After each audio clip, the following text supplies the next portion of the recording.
రాష్ట్ర నాయకులు వైఎస్ఆర్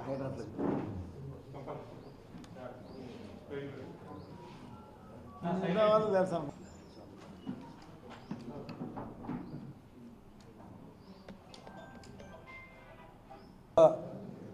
రవణ మనతో సమాచారాన్ని పంచుకున్నాడు. ఈ రోజున రాయలసీమ ప్రాంతానికి, అట్లాగే దాంతో కలిపి ఉన్న నెల్లూరు ఒంగోలు ప్రాంతానికి, అట్లాగే డిపెండెంట్ చెన్నైకి, అది డిపెండెంట్, అది అతిపెద్ద నీళ్ళ కష్టం రాబోతూ ఉంది.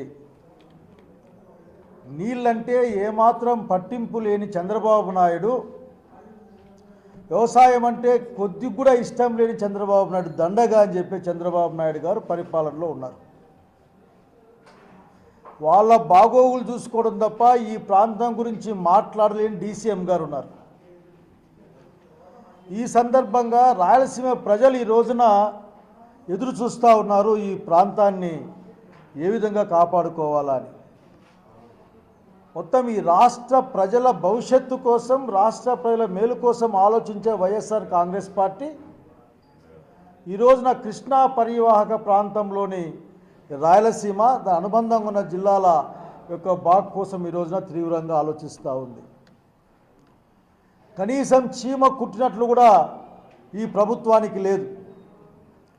రాయలసీమ ఎత్తిపోతల పథకం అనేది రాయలసీమ ప్రాంతానికి ఒక లైఫ్ లైన్ లాంటి ప్రాజెక్ట్ అని, ఇప్పటికే ఇక్కడ అనుమతులతో కట్టబడ్డ రాయలసీమ ప్రాజెక్టులన్నిటికి కూడా కష్టకాలం వచ్చిన రోజున నీళ్ళు ఇచ్చే ఒక జలధార అని నమ్మి, ఒక విజన్తో రాజశేఖర రెడ్డి గారి, దివంగత రాజశేఖర రెడ్డి గారి కుమారుడు నేటి మన నాయకుడు జగన్మోహన్ రెడ్డి గారు ఆలోచించి కట్టాలనుకున్న 90% పైగా పనులు పూర్తి చేసిన ప్రాజెక్టు రాయలసీమ ఎత్తిపోతల పథకం. దీన్ని మనమంతా ఏమనుకున్నామంటే, రాయలసీమ వాళ్ళ చాలామంది చంద్రబాబు నాయుడికి ఇంట్రెస్ట్ లేదులే కాబట్టి స్లో చేస్తాడు అనుకున్నాం. కానీ రేవంత్ రెడ్డి గారు కుండలు బద్దలు కొట్టి మరీ చెప్పారు, వాళ్ళిద్దరూ ప్రైవేటుగా మాట్లాడుకుంటే, రెండు రాష్ట్ర ప్రభుత్వాలు కాదు, రాష్ట్ర ప్రభుత్వాల ప్రతినిధులు కాదు, వాళ్ళిద్దరూ ప్రైవేటుగా రూమ్లో కూర్చొని మాట్లాడుకుంటే ఆ రేవంత్ రెడ్డి గారిని గౌరవించి ఈయన ఈ ప్రాజెక్ట్ ఆపేసిరాట, కావాలంటే మీరు పోయి చూసుకోమని ఒక సవాలు కూడా విసిరినాడు అసెంబ్లీలో. దీన్ని గుర్తు తెస్తా ఉన్నా నేను. అంటే తన ప్రయోజనాలు కాపాడడం కోసం, లేక తమ ఇద్దరి ప్రయోజనాలు కాపాడుకోవడం కోసం రాయలసీమ ప్రజల యొక్క గొంతును నులిమే ప్రయత్నం చేస్తూ ఉన్నారు వీళ్ళు అన్న విషయాన్ని, ఇక్కడ దాహార్తిని తీర్చకుండా ఎండబెట్టే ప్రయత్నం చేస్తారన్నది ఒక సత్యం మన ముందు వచ్చిన నేపథ్యంలో రాయలసీమ ప్రజలు మరొక్కసారి మేల్కొని తమ శక్తిని, సామర్థ్యాలను చూపించాల్సిన అవసరం వచ్చింది. ఈ రోజుకే వరద కాలం తగ్గిపోయిన నేపథ్యంలో 841 అడుగుల పైన మాత్రమే పోతిరెడ్డిపాడుకు 44,000 క్యూసెక్ నీళ్ళు రావాల్సిన నేపథ్యంలో 800 కంటే కిందే, ఇంకా మాట్లాడితే శ్రీశైలం డ్యామ్లోకి నీళ్లు రాకముందే నీళ్లు కొట్టుకునే కోయిల్ సాగర్ ప్రాంతాల నుంచి నీళ్లు కొట్టుకునే నెట్టెంపాడ కొట్టుకునే ప్రయత్నం తెలంగాణ చేస్తూ ఉంటే, 800 దగ్గర నుంచి ఆఖరికి రంగారెడ్డి దిండి ప్రాజెక్టులు నీళ్లు కొట్టుకునే ప్రయత్నం చేస్తూ ఉంటే, అట్లాగే కరెంటు కోసమని, ఎందుకంటే తిరిగి మళ్ళీ సాగర్ లేకపోతాయి, కరెంటు కోసమని ఆఖరికి మరీ అక్కడ వాళ్ళు నీళ్ళు విచ్చలవిడిగా వదులుతూ ఉంటే దాదాపు 8 టీఎంసీల నీళ్లు రోజు అక్కడ బయటికి పోతూ ఉంటే ఎప్పటికి కూడా కావలసిన 841 అడుగులు నీళ్లు చేరుకోలేవు. చేరుకున్న అర్ధ రోజు ఒక రోజు మాత్రమే ఉంటాయన్నది ఒక సైంటిఫిక్ వాస్తవం.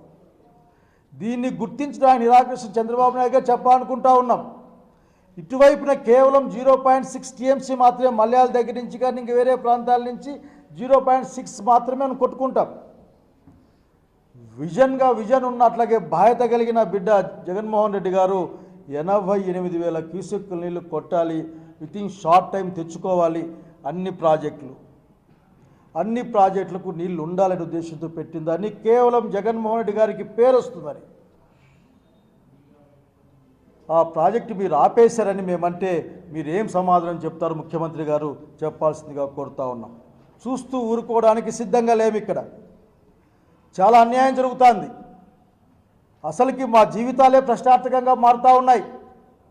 ఆల్మట్టి ఎత్తు పెరిగి 150 టీఎంసీల అదనపు నీళ్ళు అక్కడ నిల్వ చేయబడితే అప్పర్ భద్రాలో ఈ సంవత్సరం నుంచి సాగునీటికి నీళ్లు వాళ్ళు ఇస్తే చివరికి శ్రీశైలం డ్యాంకి వచ్చే నీళ్లు కూడా కష్టంగా ఉంటాయనే సంగతి గుర్తు చేస్తూ ఉన్నాం.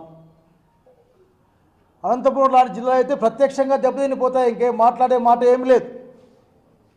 కృష్ణా డెల్టా కూడా దెబ్బతింటుంది అక్కడ.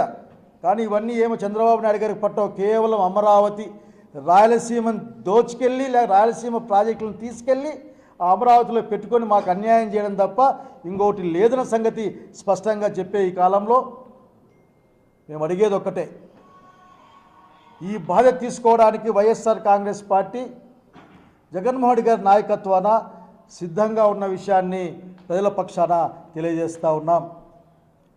రాయలసీమ ప్రాంతంతో పాటుగా అనుబంధంగా నెల్లూరు, ఒంగోలు జిల్లాల్లో ఈ నీటి కోసం, ప్రజల భవిష్యత్తు కోసం ఆలోచించే ప్రతి ఒక్కరితో కలిసి పనిచేయడానికి సిద్ధంగా ఉన్నాం. కనుక ఈ బరువుని మొత్తం వైఎస్ఆర్ కాంగ్రెస్ పార్టీ శ్రేణులు మోయడానికి కూడా సిద్ధంగా ఉన్న సంగతి తెలియజేస్తూ ఉన్నాం. కారణం ఒక్కటే, ఈ రోజున ప్రజలు ఎదురు చూస్తూ ఉన్నారు. చంద్రబాబు నాయుడు సాగిస్తున్న భయానకమైన పరిపాలనలో భయపడిచ్చి పరిపాలన చేస్తున్న ఈ కాలంలో మాట్లాడడానికి కూడా భయపడుతూ ఎవరు ఈ రాయలసీమ ప్రాంతాన్ని కాపాడడానికి ముందుకు వస్తారని ఎదురు చూసే క్రమంలో ఈ కార్యక్రమాలు చేపట్టడం జరిగింది. మేము అడిగేది ఒకటే, ఈరోజు ఇప్పటికైనా సరే చంద్రబాబు నాయుడు గారు ఎంత హేళనగా మాట్లాడతారు మీరు ముఖ్యమంత్రి గారు. ఆ 800 కింద 22 టీఎంసీలు వస్తే ఏం పనికి వస్తాయంటారా? మీరేమన్నా 2 ఎకరాలు సేద్యం చేస్తే కదా మీకు అర్థమయ్యేది. నీళ్ళ చుక్క కోసం డ్రిప్పులు ఇరిగేషన్లు బతికే మాకు తెలుస్తుంది నీళ్ళ వాల్యూ ఏందో. 22 టీఎంసీలు ఏం పనికి వస్తాయి? నేను నల్లమల సాగర్ తెస్తాను కదా, లేకుంటే గోదావరి నుంచి ఇది కలిపేస్తాను కదా, అట్లా ఒట్టి మాటలు తప్ప ఇప్పటికీ మీరు చేతుల్లోకి తీసుకున్న పోలవరం అసలుకి ఏమవుతుందో అర్థం కాని పరిస్థితి. మీ మాటలు నమ్మేందుకు సిద్ధంగా లేం. ఇప్పుడు మా ప్రాజెక్టు మీరు కాపాడుకోవాల్సిన అవసరం మీ దగ్గర ఉంది. లేకపోతే ఏ విధంగా మీతో పని చేయించాలో రాయలసీమ ప్రజలకు తెలుసు. రాయలసీమ ప్రజల పక్షాన వైఎస్ఆర్ కాంగ్రెస్ పార్టీకి తెలుసని తెలియజేస్తూ ఉన్నాం. అన్ని జిల్లాలు సమాయత్తం అవుతూ ఉన్నాయి. విద్యార్థులు, రైతులు ప్రధానంగా ఈ రోజున ఈ అంశం గురించి ఆలోచిస్తూ ఉన్నారు. వాళ్ళకి అర్థమవుతూ ఉంది ఇంకా నీళ్లు రావు అని. మా అనంతపురం జిల్లాకు హంద్రీ నీవాకు నీళ్ళు రావాలంటే పోతిరెడ్డిపాటులో నీళ్ళు రావాలి. 841 తర్వాత కిందికి వస్తే పోతిరెడ్డిపాటు నీళ్ళు రావు. అవసరమైతే బనకచెల దగ్గర ఒక 2 పంపులు కొట్టుకొని పోతిరెడ్డిపాటులో పెట్టుకుంటాం. అనంతపురం జిల్లా గొంతు తడుస్తుంది. అట్లాగే 25 కిలోమీటర్లు అక్కడ కాలువ తవ్వితే ప్రకాశం వాళ్ళకు ఉపయోగపడుతుందని ఇప్పటికి ప్రాథమికమైన అంచనాల్లో ఉన్నాం. చివరికి చంద్రబాబు నాయుడు గారు, మీరు జగన్మోహన్ రెడ్డి గారి పట్ల మీరు ఎటువంటి అభిప్రాయం కలిగి ఉంటారంటే, చివరికి హంద్రీ నీవాకు లింక్ గాలేరి నగర్ నుంచి లింక్ కెనాల్కి దాదాపు డిపిఆర్ అయిపోయి డబ్బులు ఇచ్చిన తర్వాత కూడా దాన్ని ఇంతవరకు మొదలుపెట్టకుండా, అంటే మొత్తం రాయలసీమ ప్రాజెక్టులపైన, రాయలసీమ ప్రజలపైన మీకు వ్యతిరేక భావాన్ని కలిగి ఉంటారు. మీరు పెద్దగా మిమ్మల్ని ఆలోచించాల్సిన అవసరం లేదు. అనంతపురంలో ఆల్ ఇండియా మెడికల్ సైన్సెస్కి ఎత్తుకుపోయి మంగళగిరిలో పెట్టుకున్నారు. మీరు మంగళగిరిలో ఇంకొక ఎయిమ్స్ తెచ్చుకోవచ్చు మీరు, మీ పలుకుబడి ఉపయోగించి డబుల్ ఇంజిన్ సర్కారు కాబట్టి. అట్లాగే ఇదే కడపకు వస్తే అసలుకి గ్రామీణ బ్యాంకును కూడా ఎత్తుకుపోయి అక్కడ పెట్టుకునే పరిస్థితి అక్కడ ఇక్కడ ఉంటే అడవదు. అంతా కంప్యూటర్ వచ్చే వ్యవహారం కదా. వచ్చిన 1 నెల 2 నెలల్లోనే ఆ ఉక్కు ఫ్యాక్టరీ నేను మొదలు పెడతాయని డప్పాలు కొట్టి సంగతి నాకు ఇంకా గుర్తుకుంది. ఆఖరి దానికి ఊసే లేదు. కర్నూలు హైకోర్టు సంగతి మాట్లాడే వాళ్ళు లేరు. వెరసి మీరు ఎప్పుడు చెప్పినా సరే దుగరాజపట్నం దగ్గర మొదలుకుంటే అన్నీ కూడా రాయలసీమకు వ్యతిరేకమైన నిర్ణయాలు, రాయలసీమ భవిష్యత్తును కాలరాసే నిర్ణయాలు తీసుకుంటూ ఉంటారు. అందులో ప్రధానమైనది ఈ ప్రాంతానికి కావాల్సింది నీళ్లు. నిజంగా నీళ్లు మాకు అందితే బంగారు పండించే భూములు ఇక్కడ ఉన్నాయి. రాత్రింబగళ్ళు కష్టపడి ఆఖరికి భూమికే సేద్యాన్ని నేర్పించే రైతులు మా దగ్గర ఉన్న విషయాన్ని మీకు గుర్తు చేస్తూ ఉన్నాం. కనుక ఈరోజు ప్రజలను కోరుతా ఉన్నాం, మనం మౌనంగా ఉంటే ఊరికే లాభం లేదు. ఏదో ఒక రోజున రవణ చెప్పినట్లు తాగునీటికి కూడా ఇబ్బంది పడతాం. అంత హెచ్ఎల్సి సిస్టమ్ కూడా మెజారిటీ నీళ్లు టీఎంసీలు తాగులకే కేటాయించుకుంటాం అక్కడ.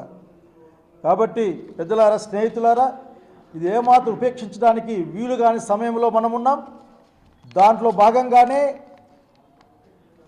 మార్చి 1వ తారీఖున రాయలసీమ, నెల్లూరు, అట్లాగే ప్రకాశం జిల్లా పశ్చిమ ప్రాంతాల నుంచి, ప్రకాశం జిల్లా నుంచి ఉన్న అందరూ ప్రతినిధులతో, నాయకులతో ఒక కార్యాచరణ కోసం ఒక సమాలోచన కార్యక్రమాన్ని ఏర్పాటు చేస్తూ ఉంది వైఎస్ఆర్ కాంగ్రెస్ పార్టీ. దానికి హోస్ట్ చేయడానికి, ఎందుకంటే సెంటర్ పాయింట్ కడపే, మాకు హోస్ట్ చేయడానికి ముందుకు వచ్చిన కడప జిల్లా అధ్యక్షుల వారికి, కడప వైఎస్ఆర్ కాంగ్రెస్ పార్టీకి మేము ధన్యవాదాలు తెలియజేస్తూ ప్రతి ఒక్కరూ ఆ సమావేశానికి హాజరవుదాం. రాయలసీమ భూమిని, రాయలసీమ ప్రజల భవిష్యత్తును కాపాడుకోవడం కోసం ఎంత దూరమైనా సరే ప్రజాస్వామ్యబద్ధంగా ఉద్యమాన్ని నిర్మించడానికైనా, ప్రజల పక్షాన పోరాడడానికైనా సిద్ధంగా ఉంది వైఎస్ఆర్ కాంగ్రెస్ పార్టీ అని తెలియజేస్తూ ఉన్నాం. నమస్కారం.